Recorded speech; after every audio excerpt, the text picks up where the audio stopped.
Welcome to a short reflection by Sebastian Mahfoud on Canto XVII of Dante's Inferno. Geryon is the beast of fraud, and the fourth hellish guardian to provide Dante with a ride, the first three being Chiron, Phlegyas, and Nessus. As the monster of fraud, he necessarily has the face of an honest man, in order to woo people into placing their confidence in him.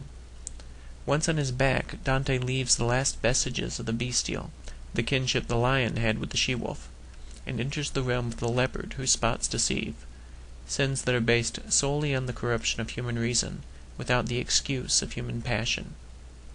This eighth circle is divided into 10 bolgia, or pockets, within which suffer the fraudulent and malicious, those who knew that they were doing evil in the moments before they did it, while they were doing it, and in the many thousands of moments afterwards. While Virgil is negotiating with Geryon for a ride down to the 8th pit, he tells Dante to go off by himself to visit the remaining sinners of that final round. And there's something to be noted here that human reason isn't with Dante to help him interpret this crowd.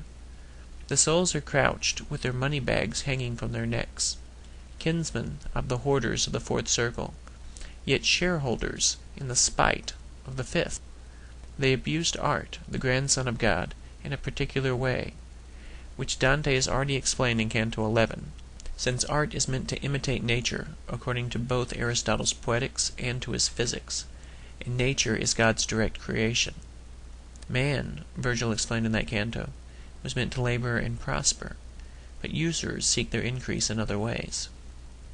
Though the usurers abused art, and thereby abused nature and God, they were at least straight-faced about it when reckoning up front the amount of money that would be charged against a debt until it was repaid.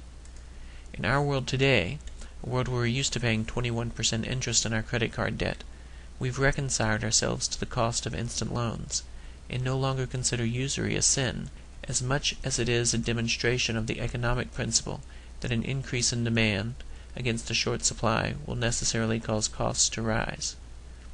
The very nature of capitalism has dulled us to our complicity in the violence of usury, an activity that enables the system of hoarders to be fed by the system of prodigals in a form of financial cannibalism. It dulls the edge of liberality, of our ability to give the right amounts to the right people at the right time. It affects our ability to be responsible stewards of our resources.